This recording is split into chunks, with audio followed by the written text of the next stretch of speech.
My next stop is to meet with an expert named James Fox. James has been investigating UFO encounters for decades, and he's here in Zimbabwe investigating one of the largest mass sightings in the history of the world. On September 16, 1994, a mysterious craft was spotted landing near the grounds of the Ariel Elementary School outside of Harare. What makes this case so sensational, though, is that it wasn't just seen by one person, but by nearly 100 students. There's the man. Hey, James, what's up, man? So glad you made it. How you doing? Nice to meet you in person. Nice to meet you. Come on in. Let me jump in. In doing research on this topic, the story of this Ariel school grabbed me, and I'm really curious to hear your take on it. Well, this is a close encounter of the third kind, where witnesses claim to see the actual occupants, the beings, which takes it into a whole nother category. But because of the sheer volume of eyewitness testimony, I can definitively say this is the most compelling close encounter of the third kind in modern history, period. I cannot wait to check this out. James has gotten in touch with several of the former students who witnessed the UFO, many of whom are telling their stories to investigators for the first time. We arrive at the school near the Capitol and head inside. Hi, Judy. Hi. I'm James. Hi, I'm Judy. And this is Josh. Hello, Nice how are you to meet doing? you. Hi, it's good to meet you. Judy Bates worked at the school as a teacher on the day of the UFO sighting and is now headmistress. Well, we won't take up too much of your time. So on the day that this event happened at the school, what I understand is that the teachers were in some sort of a meeting. Is that right? Mm-hmm. And so how did you first become aware that some kind of event had happened? Noise outside. You can always tell in a playground, school playground, when there's an unusual level of noise. Did it get louder or quieter? Yes, louder. Got louder. More excitable. The students were in a panic. Many were crying and inconsolable. Clearly something had taken place. The headmaster asked them to draw what they had seen. Those drawings, the freshest depictions of that day, are still here in the archives. This looks like a spaceship to me with lights. Sure. A ring around the craft. Look at this. This is looks like a landing ramp. I think it's interesting to me, it's consistent across all of these, is it's always framed by these trees. That you have this thing in between these trees again. Mm-hmm. As we go through the binder, it's quickly apparent that the drawings share eerie similarities. The craft is always long and has numerous bright lights near the bottom. Same thing. Wow, look at that. So classic saucer just amidst the trees. And Look at again, that. Wow. this row of lights seems to be Yeah. consistent every time. And look at there's the creature. And a dark creature. It's like it has big eyes. Same thing. Row of lights.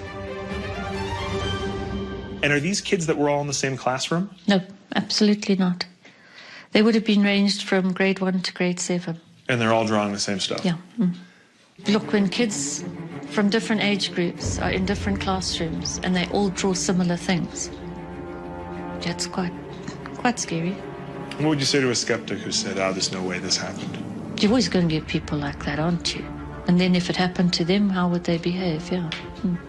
Right. We surely can't think that there isn't anything else out there.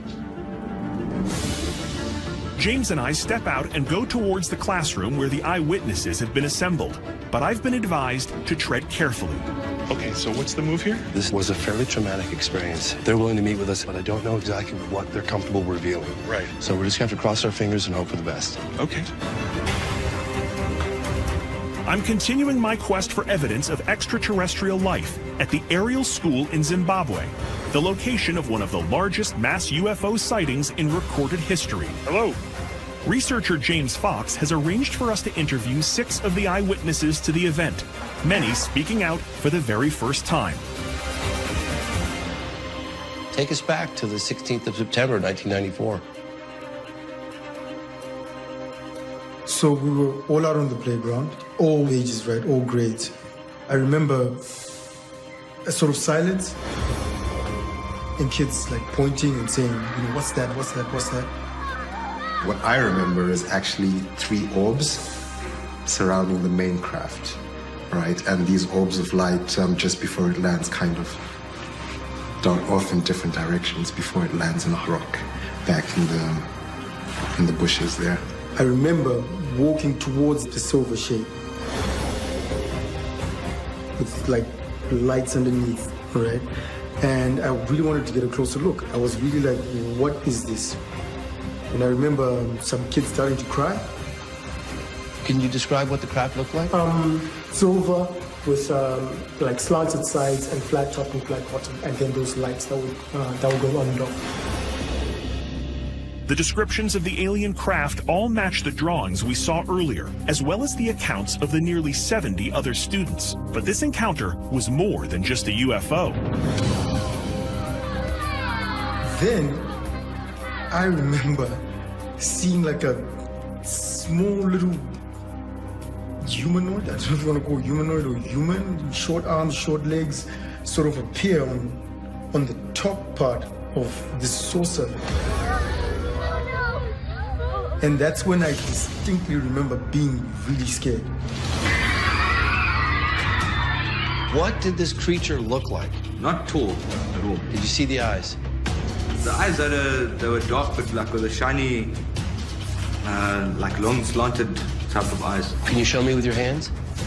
Sort of like that angle, yeah. Okay, so you see this saucer, this being. How long does this go on for? Is it instant or does it stay there for a while? It was an instant. It's difficult to judge time, but I think we were out there for a good 20 minutes maybe. 20 minutes? Yeah. It's almost like everything kind of just pauses for a minute, and there's so much happening, but it felt like forever. Yeah. James believes that the distortion of time they're describing is a frequent occurrence during close encounters. Blank spots in memory and segments of lost time are often reported. And how did it end?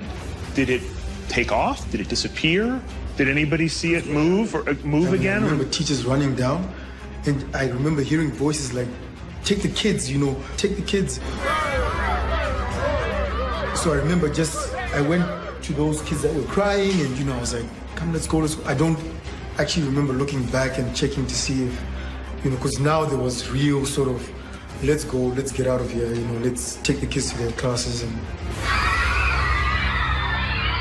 What was the overall sentiment of the teachers, the adults of this case?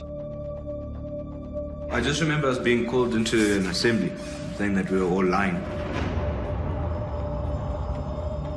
But I don't know if that was just to try and keep us from crying and being upset and everything to what we'd seen. But I just remember we were in a lot of trouble. You're in trouble. They just wanted to kind of say, this didn't happen. Yeah. I think they put it down to just kids and their imaginations. I do remember going back to our classroom, there being a lot of everyone wasn't sure what to do. There was a bit of panic, a bit of confusion. And I do remember our teacher just trying to, talk to us and kind of calm us down a bit. The idea of a conspiracy involving 70-plus children agreeing on a single version of a detailed event is hard to reconcile, especially when they seem so personally affected by the event. How do you feel about the experience? Do you think that you're lucky to have had this kind of an experience? Or does it feel like kind of a curse? Lucky in a way, but when you're a kid and you see that, it's like a curse because you just get mocked and everything. Right. I think if I keep it to myself, within my own head, I feel lucky. But it's when you have to explain it to others and kind of try and open other people's minds where it feels like a burden, when you can't really talk openly about it without either being criticized or considered crazy. It is that fear of stigma, of being branded as crazy, that has kept the full story of the Ariel school from coming out for so long. Tragically, though, it has also made these men and women feel more alone than they needed to. What do you say to someone who says, this is impossible? This was some group psychosis, there was some shiny thing at the end of the field, you all don't know what you saw? I would say I know what I saw. It was too vivid, too real, Yeah, roughly the same. They don't have to believe it. Would you believe it if you hadn't been there? I don't think so. Do you think it's possible that it was a hoax? That somebody could have tricked you?